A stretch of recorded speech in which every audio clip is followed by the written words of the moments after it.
Next up, we have Angel Dispatch by SPURME, or SPURME? S-P-U-R-M-E, featured in Geometry Dash is my understanding.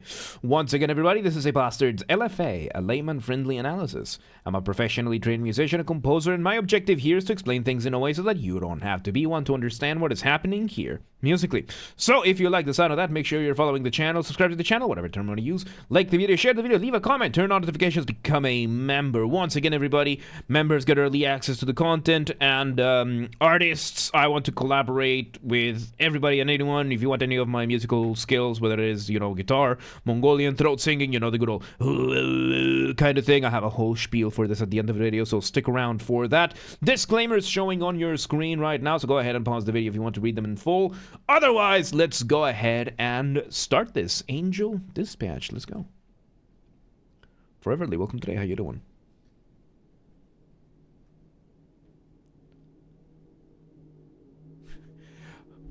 Okay, so we are very, very slowly fading in some chords, engaging in a little bit of pitch bending. Pitch bending, of course, is when you bend the pitch outside of the regular stuff. So over here, I think I have... Yes, so over here, we can, for example, here I have C major, right? And if I bend the pitch, I have a little wheel over here. Oh, wait, does this one... Oh, this one doesn't work. Oh, it doesn't work for this one. Okay. Oh boy. Okay, so it doesn't work. It doesn't work on this one. Okay, so pitch bend, of course, is when you move the note in between notes. That kind of thing. We're getting this right now with. I thought it worked. It usually does, but. Like the wheel moves, just that it's not sounding for this. It's probably the setup. It's probably this thing, and I don't think I can.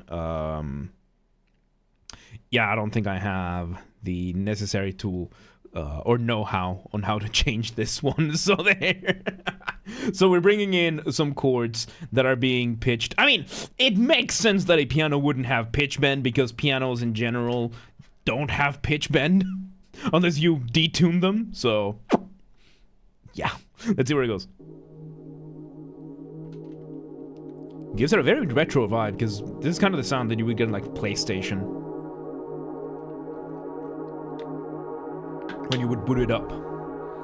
So yeah, we're having a fade in. Volume is just getting higher. R-10, that's an understatement. But yeah, you can hear those. Stallion, welcome today. How you doing? Oh boy. Oh, there we go. Bringing a bass, a melody from a synth. Now that melody up there with a synth, that's a synth with a like violin. Or violin section sample, which could be our initial motif. Motif being the smallest version of your musical idea, the seed, the essence from which everything else comes from. This could be our motif. This could be still part of the intro. Let's see where it goes.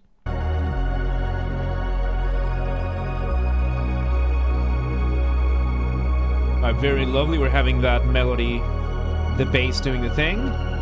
Yep, that's a motif. That's a motif, because now we're doing a variation of it. Oh. Very lovely. And by the way, in the meantime, we are also having the bass line giving us that very, very beautiful, very subtle bass line, while we are having that pitch bending chord. And at this point, I would say that pitch bending, even though it's being the pitch is being bent up and down, it's still technically the same chord.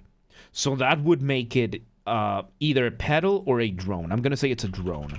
The difference between drone versus pedal notes or pedal tones is that a pedal note or a pedal tone is usually gonna be just one note that is just held, and then a drone is going to be more of a chord that is being played and held for an extended period. gray area kind of thing. So, yeah, let's see where it goes. How you doing, Stalin? Welcome today. Good to see you.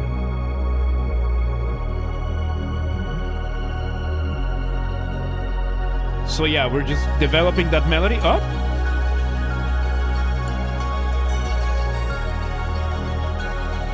Okay, and now we bring in a faster melody with a little bit of percussion, and I think this other melody is both reduced and inverted. So this is two concepts, right? So first we have the concept of reduction, and then we have the concept of inversion. These are two ways that you can develop your material. Reduction is when you speed up notes, the notes being played in whatever music you're doing, and then inversion is when you take something and you flip it upside down. So an example over here, of course, we're going to use the good old C major example. Let's say we have this C major, right? Nice, straightforward. If we were to reduce it, we're just going to speed up, right? That kind of thing. And if we invert it, we could bring it back to the original rhythm. Instead of going up, it's going to go down. So inversion is like putting a mirror from below or from above, and then reduction is speeding up. The opposite of reduction is elongation. When you, well, elongate, you make longer. The opposite inversion, I mean, it's just doing the original, but another way that you can also develop material is via the retrograde. Retrograde is when you put the mirror sideways. Instead of playing something upside down, you're playing it backwards. So if we bring a more complex version of the motif, instead of having it that, the retrograde would be, of course, whereas the inversion would be. So it's a little bit difficult to tell sometimes. The more complex the melody, the more complex the motif, of course, the more obvious the easier to spot these would be. But now we bring in this reduced, inverted version of the melody, because instead of going downwards, it's going upwards, and I think it's the same melody. Let's see where it goes.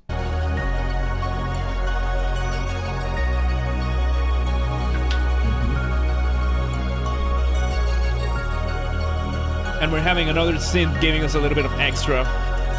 It's really nice. Yes, and we're having another synth giving us a little bit of arpeggios in the accompaniment. So, arpeggios and accompaniment, right? Accompaniment is whatever does not have the spotlight. So your backing band, your whatever instrument or whatever line does not have the spotlight. So not the main melody, not the main thing, right? Whereas arpeggios is when you play a chord one note at a time. Here's C major block chord, here's C major arpeggiated. That's simple, right? So we're having the arpeggios being done with another chimey synth. This is very beautiful. Let's see where it goes. And I like that this is a slow burn. Oh, and I like that, and I like how at the end of the melody we get a kind of like a response thing, like an extra tail line that goes a little bit down, because the melody is mostly going upwards, and then we're having this other melody from another chime going downwards as well, giving us a little bit of a call and response. So call and response being a musical conversation where one side plays something, when that one stops, the other one starts. Basically musical conversation. We can have, of course, the piano example, C major motif. We're going to be doing call and response, right? So call, response.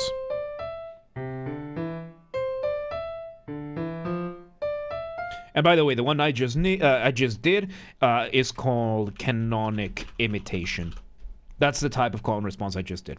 Canonic imitation, where you just repeat the same thing. In this case, we are having a regular call and response where the melody is going down instead of back up. Let's see where this goes. You need a musical conversation? Yeah, we did a lot of emotes, yeah. Alright, we're bringing another synth, giving us some really fast arpeggios. Oh, this is very nice. So we remove a good chunk of what we had. We keep mainly I think the bass is still there. We're having one of the melodies, one of the chimes still up, and now we're having this other synth arpeggiating, going up and down, just a lot. So let's see where it goes. All right, slowly becoming more clear, and oh, there you go. So we get a brief moment of rhythmic displacement. So, rhythmic displacement. You know, we had a little bit of extra silence there just to push the drums a little bit further down to make the impact of the starting of the drums. Very, very nice. We dropped the beat, and in this case, it's not so much as dropping the beat as it is just introducing the drums. Very cool transition from ambient to this. I don't know the subgenres of electronics, so I am not apologizing. So now after this very nice slow burn, we bring in these very, very cool 180 full contrast drums while the melodies are still just as slow. Let's see where it goes.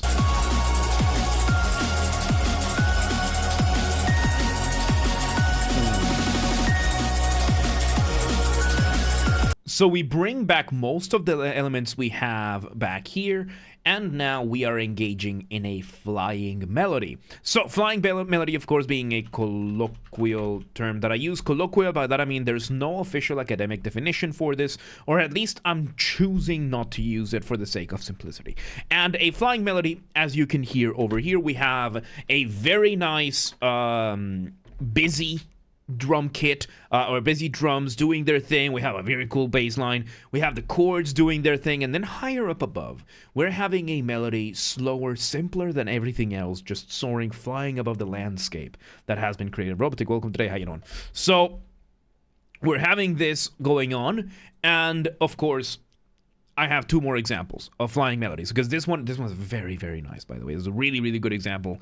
And there's two more songs that I use. One of them is Roxanne, from the musical Moulin Rouge. And smallest rate ever. I don't know, I've done smaller rates before, yeah. Oh, don't worry about it. All right, I've rated people with 0 viewers. Like me having 0 viewers, rated other people. I've done that. All right, hang on, let me just refill the water bottle. So yes, Moulin Rouge, Roxanne. There's a movie version of the musical where the lead is sung by Ewan McGregor. You know, good old Obi-Wan Kenobi. He's got a really good singing voice. And the climax of the piece being the flying melody. Very, very beautiful melody that we have in a very busy climax. The other one being Good to Be King from the musical Journey to Bethlehem. Journey to Bethlehem, the part sung by Antonio Banderas, where, he's singing the part of King Herod. The chorus of the song, absolutely brilliant. One of the, I would say, Good to Be King from Journey to Bethlehem. It does what Disney has failed to do with their villains. Like, you know how Disney used to introduce their villains with like a musical number? Like they would have some sort of song that would introduce them and you would get like a general idea of what they are, how bad they are, why they're bad, that kind of thing. They haven't been able to do that in a very long time, but Good to Be King from Journey of Bethlehem does that in a contemporary, like, electronic sense. It's really good. It's really, really good, and it has an incredible flying melody. On Journey, but like the song. No, Bethlehem as in the place that Jesus was born in. That Bethlehem. So yeah, Rip Disney used to be creative. Yeah. So yeah, we're having a beautiful flying melody over here where it's just, yeah. Let's continue. Very cool. Oh, bit of a break there, and we bring back the arpeggio, the super fast arpeggios. And we're slowly making it a little more impact. We're slowly increasing the visibility, so to speak, of these arpeggios. But most of what we're doing right now is entirely playing the same thing that we did before with new drums. Shows how important your drums really, really are. So it's from game. This is featured in Geometry Dash, is what I've been told. So if you want to hear another example of how important your accompaniment is and how much it can really change the feeling of your songs, listen to the intro of The Mirror by Dream Theater. Mirror by Dream Theater.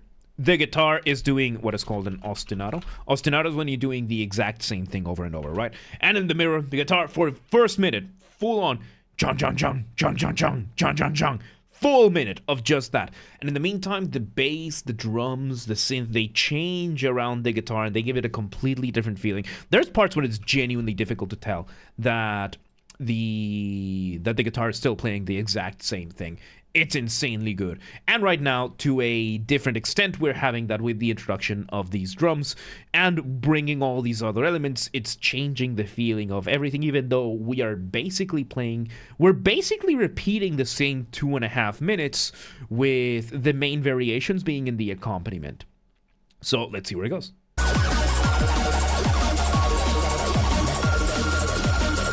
Oh, there we go. That inverted melody, absolutely beautiful. Oh, right over there, vocal sample. There we go, the arpeggio synth. Taking yeah, it's mainly the arpeggio synth doing its thing right now. And of course, we have a lot of saturation in the audio right now. We have the main arpeggios doing their thing. And we are having a lot of synths in between that, just filling up a lot more of the audio waves. It's a little bit nebulous what is happening over here. It's a little bit difficult to tell. But I think it's a risky move. It's a risky move when it's difficult to tell what is happening in this. What game is it from? I was told that this was from Geometry Dash. So, like, featured in Geometry Dash. So we have, like, Stallion recognized it, so there's that. So we have a lot of stuff going on. It's very, very much leaning towards that overwhelming side. When there's so much stuff going on, it's difficult to tell what is happening. Very risky move, but let's see how this is handled. We still have the flying melody, and still having the same thing. We continue it. We bring another synth giving more arpeggios. Yeah, we're basically having everything we've done before. All the elements we introduced one at a time, almost pretty much all of them playing at the same time. So, very risky move over here, because it's getting very, very difficult to tell. It's getting to that point where it's going from a little bit cloudy to muddy. So, let's see how this gets resolved.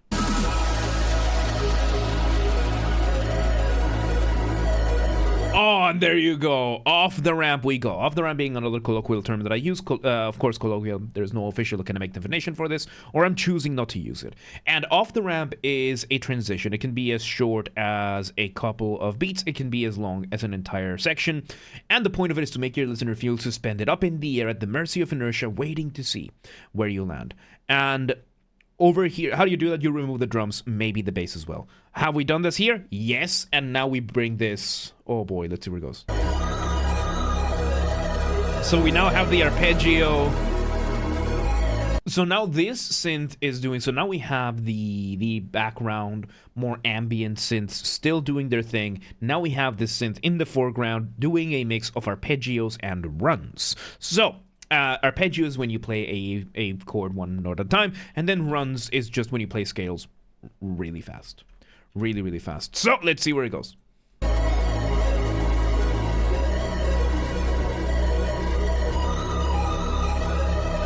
Now we're just letting those arpeggios going.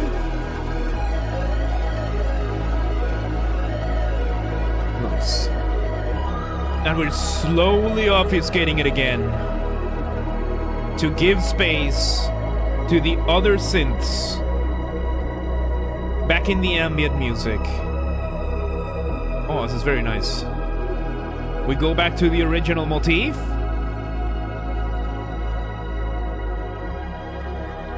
Back to the original motif we go, in what is called recapitulation. Back with some recapitulation. Let's see. We don't have the pitch bending right now, though. Oh, we bring in some more frequencies. Oh, there's the pitch bend. There's the pitch bending thing. Let me just fix my headphone over here. There we go. We bring in some rain samples. All right. Now we're holding the drone again without pitch bending.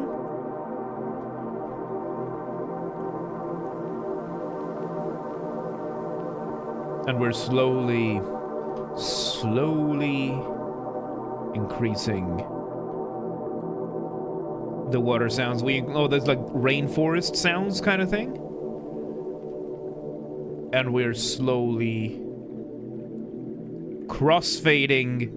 Okay, we crossfade between the final drone and a bunch of other samples. So, over here for to end this, we have done a crossfade. Now, a crossfade, as you heard, the volume of that one goes down while the other one goes up. Pretty good way of ending this one. You know, we started with very ambient music, and now we are ending with ambient sounds. I'm gonna, let's see, is there anything else? We got 20 seconds left, so might as well just... Vocal samples with a little bit of echo. The ambient synth is still there, a little bit. Let's see. Yep, some audio samples, vocal samples. And there you go. It finishes echoing out, and it ends over there. And there you go. That was Angel Dispatch by SPURME, SPURME, featured in Geometry Dash is my understanding. Once again, everybody, this has been a Basterd's LFA, a layman-friendly analysis. I'm a professionally trained musician and composer, and my objective here has been to explain things in a way so that you don't have to be one to understand what's happened here, musically. So, if you're watching this on the YouTube video archive thing, thank you for watching. Make sure you're following the channel, subscribe to the channel, whatever term you're going to use. Like the video, share the video, leave a comment, turn notifications, become a member. Once again, everybody, if we somehow hit 10,000 subscribers on YouTube before Christmas of 2025, which is still a possibility, just not very likely. If it happens, anyway, I will take a single fan fiction of the choice of the community, and I will fully produce, record, and voice act an audiobook for it. We also had a member offer to do a Discord Nitro giveaway. We might do other kinds of giveaways of the sort, you know, game giveaways, that kind of thing, if it happens. If you have any other ideas or you want to contribute to the hype, let me know, and we'll make as much of it work as possible. This has to be achieved through legitimate and honest means only. No account duping, no botting, no buying followers, no alt accounts, no rat behaviors like that. Go share the videos, the streams with your friends, with your families, with your family's friends, with your friends' families. Those are two very distinct concepts, by the way. With your online and offline communities, also use the hype function on YouTube. I don't know how it works, but we have a group on the Discord that does, so link down below. Go check with them. Go coordinate with them. Artists, and this was in collab with Turquoise Death. Okay, good to know. So yeah, SPURME, SPURME, or any other artist on YouTube, I want to collaborate. If you want any of my musical skills, whether it is guitars, Mongolian throat singing, you know, the good old kind of thing, or regular singing, or voice acting, or or you want help figuring out something for your compositions, reach out, let me know. We'll make as much of it work as possible. And if you're in the audience and you know anyone who could benefit from it, just let them know. Reach out. Please do not harass anyone. Please do not spam anyone. Don't be a rat about things. Members get early access to the content. I schedule the videos for the week on Saturdays, and if you're a paid member on YouTube, regardless of your tier, you get access to the videos when I schedule them, regardless, as I said, of your tier, at least for the LFAs. So become a member today. If you want to listen to this without me interrupting every 3.5 seconds, I will be linking it in the description down below. If you want to request a song and you're not on the live stream, check the pinned comment on this video. It has the instructions on what to do. And if you want to catch the streams when they happen live, we aim for Monday through Friday, 6 p.m. Central European Time. If you are not in Europe, do not worry. We have the full up-to-date streaming schedule showing in your local time zone in both Discord and Twitch. So if you live in Pyongyang for whatever reason and you're like, yeah, but what time is 6 p.m. in Hungary? I don't live there. Don't worry, just go to the Discord or Twitch, both linked down below. Just shows in your local time zone. right there. And follow the gaming channel. I have a gaming channel because, of course, I have a gaming channel. I'm on YouTube. What else could I possibly have? Games are Basterd. That's where I put the gaming after shows when they happen. They get recorded on the main channel. Then the recordings go there. Link down below, or just search on YouTube. Same username as James R. Basterd. Just swap the J for a G, and you got it. And, yeah, there you go. Angel Dispatch. SPURME. I don't know how to pronounce it, but geometry dash stuff. Good stuff. But, yeah, let's move on.